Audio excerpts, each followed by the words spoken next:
তোমার রব কি বলে জানো?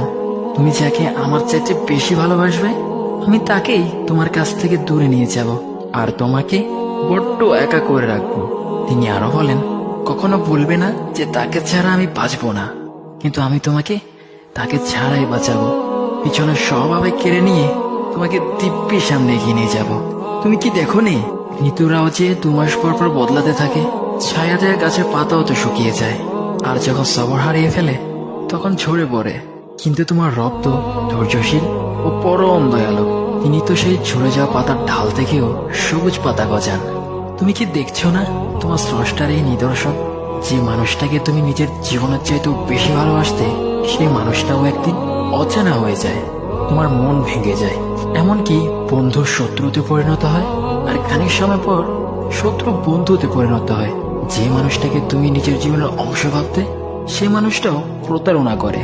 বুঝি না, এত কিছু হওয়ার পরেও তুমি তোমার রবকে বাদ দিয়ে সেই মানুষগুলোর উপরই ভরসা করো, যারা তোমাকে প্রতিনিয়ত কষ্ট দিয়েছে।